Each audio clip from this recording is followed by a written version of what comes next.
All right. Can I just get you moving a little closer, please? Get a little closer. Okay. Cool.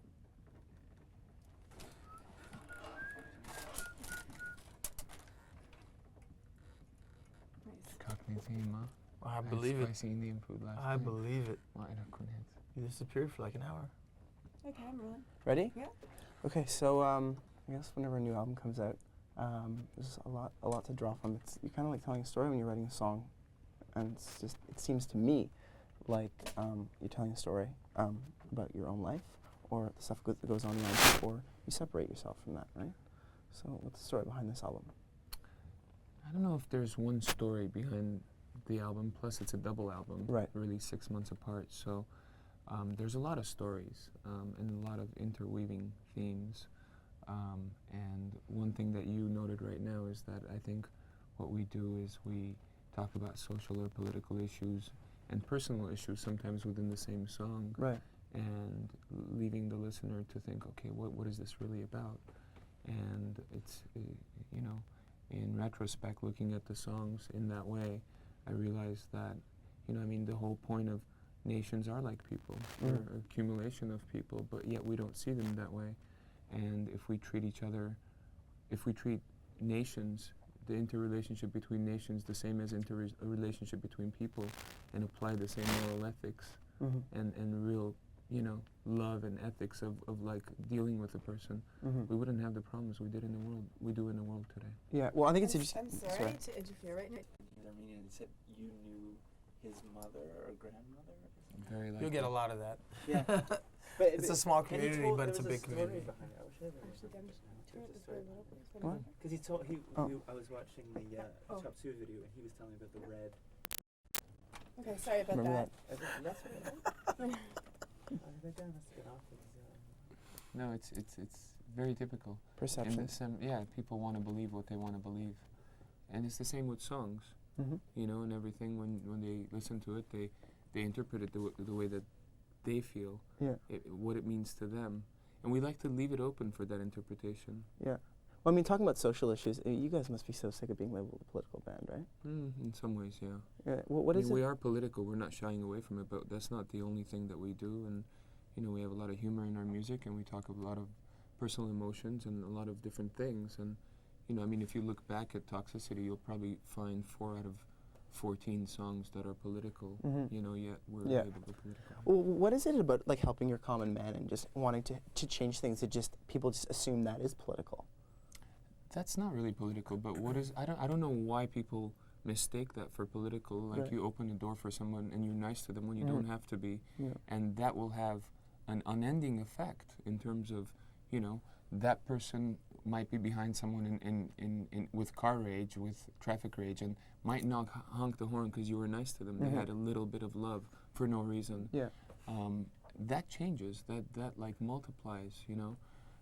And it's the same with nations, again. You know, you do a good act, a commendable act, and instead of sending armies, you send, you know, aid. And it makes a huge difference on a part of the world. Yeah. Well, I guess one thing about being in a band, especially the level you guys have reached, is you can do that kind of stuff and make people aware of these kinds of situations, right?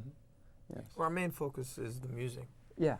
You know, and whatever stems from that is really up to, you know, every person has their own opinion of what it means and all that.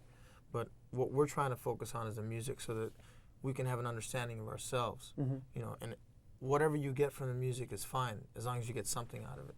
Yeah. And the great thing about music is it always changes, and you're creating art, so you can change within your art, right? And you guys have been able to do that within your own sound, within the limitations of a rock sound, which is pretty diverse if you think about it.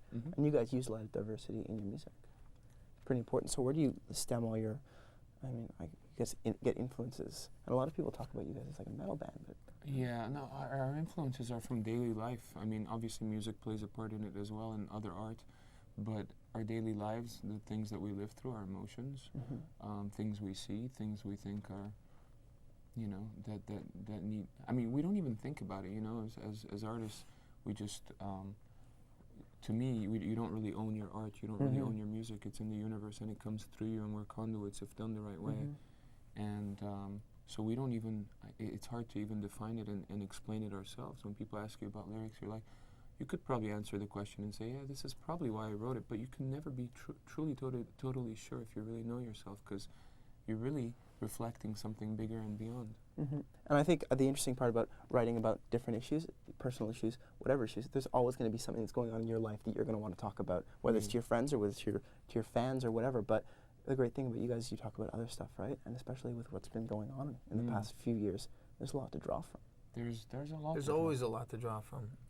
It just so happens that we're concentrating on things in the last couple of years, or we're concentrating on one thing in the last couple of years. But every day there's always a tragedy, or there's always war, there's always hunger, there's always everything. You know, it's just a matter of being open to, being able to perceive that these things are happening.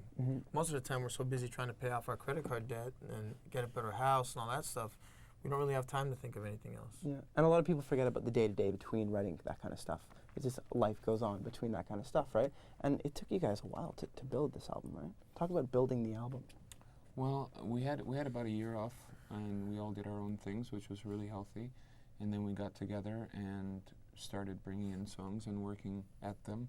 And took a little longer than we anticipated, but we ended up shooting for a double album, which kind of, it takes a long time. We were working on 34, 35 songs at one time, and we had to cut it down to 28, I think, or whatever.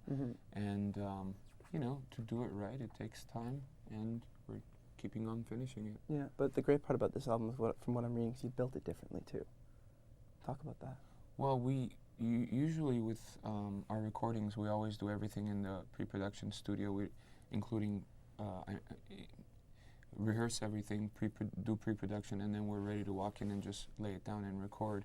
In this case, we actually did part of the pre-production where we recorded the record. So it was a little different. It gave us a little room to maneuver. It took longer, of course, and I'm sure it's costing us way too much money, but nonetheless, it gave us the ability to try that approach a bit as well.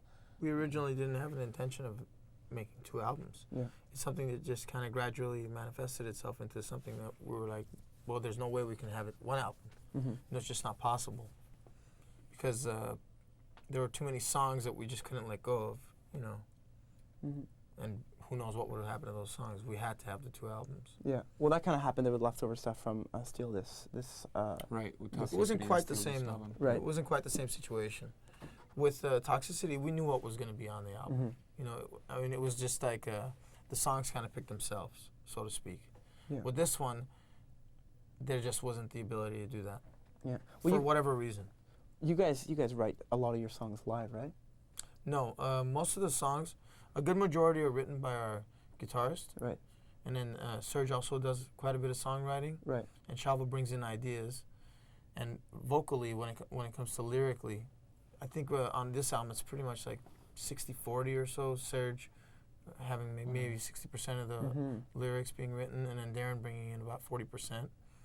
But most of the arrangement is done before it's brought into the band. Right. Whoever's writing the song. And then we kind of fine tune it and add our spices to it. Being a drummer, I add my drumming to it, and and the end result is there. Talk about with Rick Rubin. Worked on the last album with Rick Rubin. What is it about Rick Rubin? He can just tap into whatever a band is about, and he just seems to be able to find bands that are just on the verge of something very epic and very important. He definitely has. He has the ability to find things that are really moving to him, and he's accredited with that, obviously. He also has he's a great fan. If you really like something, then he'll bring the best out of it because he'll look at it like a fan's, from the angle of a real fan. Regardless of genre. Yeah, he can work with Jay-Z, he can work with you, Slipknot, whatever, Beastie Boys. He can work with Johnny Cash. Exactly. And he's got great taste, and that's one of the reasons that we continue working with him, and his working style is very comfortable, and he has a way of bringing out great things out of each artist, knows their strengths and weaknesses, and does it in a way that's non-confrontational. It works really well. What do you think he was able to bring out of you guys? Well, he brought different things from each of us. It's kind of hard to define because it's not drastic change. Rick isn't about like a drastic change. Rick is about taking something and tweaking it a little bit and making it just completely different with that little tweak. You know? Hey, don't do this roll here. Okay, well that totally changes the way the vocals are perceived in that part. You know, so with each member it's different, but it's very it's I don't know, it's hard, it's kind of hard to explain because it isn't really like that in depth, you know. Right. It's the small things that make a difference. It's with not Rick. scientific, it's intuitive. Yeah. Right. Well, I guess that's the best part of a producer, and it seems to me like a producer can do one of two things. They can help a band find their sound, or they can help a band amplify that sound that they already have, and it seems like it'd be the With latter us, for you guys, yeah, right? With us, the amplifiers, we kind of know what we wanted. Darren was very, involved in the production process as well, co-produced the record, and he knew exactly what kind of guitar sound he was shooting for, and drum sounds and everything. So, but yeah, Rick is a great ear, objective ear to, and an experienced ear to have around, and he does a great job at what he does. Yeah. Was it ever an issue to bring Darren into it? When did that come in? Did he want to do other stuff? He's always been involved, and so has Serj to a certain extent in the production of our albums from day one. Mm-hmm. We've all had a hand in it, but we decided as a band this time to have Darren as like basically represent the band, and also because he writes a majority of the music. Mm-hmm. He knows how it should sound, so we trust him with that. Yeah. Well, the great thing about you guys is you write and music, you mean it. You can tell you mean it, and there are tons of bands out there that mean it, and I think a lot of bands from this genre are coming up, and just bands who mean it are just coming up, and it's like a resurgence in sort of the metal scene. People are just really listening to it. Intention is everything, whether it's a conversation, whether it's music, whatever it is. Intention is everything because you see it in the eyes and you feel it, and it comes through. Yeah. How can you tell if somebody's sincere, do you think? Where's You'll sincerity feel in it. people? You feel it if someone's sincere. You know when someone's full of shit. Yeah. I don't know if you could say that. Oh, I'm you sure can you'll say bleep it out, but No, you can say shit. I mean, No, you it's can Canada, tell. it's not It's the US. Canada. You can tell. Like Taiwan, for example. So, when you Where'd he go? sorry, are you Can you fixing? back a little? So I Yeah. can wave off the 2 minutes he just said because he wasn't being sincere about that. Yeah, exactly. Sorry about that. So. He's sincerely sorry. Do we have time? You have time. Okay, We're all still here. Okay, we're still here. So let's talk about metal in the mainstream because I want us to talk about that. A lot of people are paying attention to this kind of scene, and it seems like I don't know if you can define System of a Down as metal, right? Not But a lot necessarily. of people do that. Not that we don't have metal influences, and not that there isn't metal in our music. Mm-hmm. But to define yourself as metal is to limit yourself to Right. just metal, Or to You any know, genre, right? or to any genre. Right. Correct. So I don't know if I'm comfortable with the definition of metal for System of a Down. Right. And I don't know too many metal bands if you're going to ask me that question myself. Right. So Okay. What about talking about subcultures coming up? Because it seems like whenever you get a band who doesn't really fit in with the mainstream, who doesn't sound like everything else on the radio, people talk about it. And it seems like with you guys, your fans really want to be reached on that deeper level because you speak to them on that deeper level. Talk about that. How does that come into it? we definitely have a bunch of really crazy fans. Yeah. And they're very committed, to the music, and they're very. You see their eyes, and they have that Charles Manson look, and it's a beautiful thing, really. Some of them are just committed. It's a beautiful thing, and we're honored by that. But we do music because that's what we do. It's like no different than what a plumber would do if he got up and did his plumbing. That's how I look at it. I don't look at it in any other way. It reaches people. People are happy with it. Great. If they're not happy, too bad. Do you This care is what what we people do. think? That's what was my next question. We're not for everybody. Yeah. Yeah. And there's nothing that everyone likes. Some people like chocolate ice cream. Some people Right. hate chocolate ice cream. Right. Some There are people that don't. hate chocolate ice I cream. hate chocolate ice cream. I hate chocolate ice cream. Really? I Can't hate dark stand it. chocolates. Where am Same- I? same here. So really, it's not about whether people like you or hate you. It's about whether or not you're proud of what you're doing and you're putting everything you can into what you're doing, and that gives you satisfaction. And we've talked many times about success and how you define success. Yeah. And I think you really define success on how proud you are of yourself, and what you do for yourself and the people that you love. Yeah. Do you think that success is a tangible feeling? Because a lot of people expect that it will be selling any number of huge size albums, playing huge shows. Success has nothing to do with how many albums you sell, Yeah. and has even less to do with how many people come to your shows. Mm-hmm. It's about what's inside you. That's where the success is defined. So I guess the success has been there all along for System of a Down. To me, it's following whatever your heart is. If you're following your path and you're on your way to that, that's successful. The rest is commerciality, which helps, pays the bills, great, but it's not success. Do you have a hard time dealing with that? Because you want to be all about the music, but No. it seems like it'd be hard to be all about the music these days. To me, anyway. Well, then maybe you should reflect on how you deal with things. You know, because if you're concentrating more on how you're perceived by others, that's a problem. Yeah. Cool. So let's talk more about the album itself. A lot of time went into this thing, and It's a double album. double so it's album. Like 2 records. Yeah. So I guess I was reading in the bio. You guys were saying, well, we want to spread it out. Yeah. We're gonna release them over a 6-month period Okay. of time, so that people can digest the first offering before sinking their teeth into two. There was one session I remember at Rick's house at his studio that I listened to 30 songs back to back. It was like 3 hours, I think, or Drum something. tracks.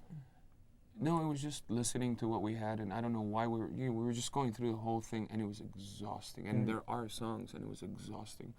I mean, our songs are progressive, yet arranged in a way that's listenable, obviously.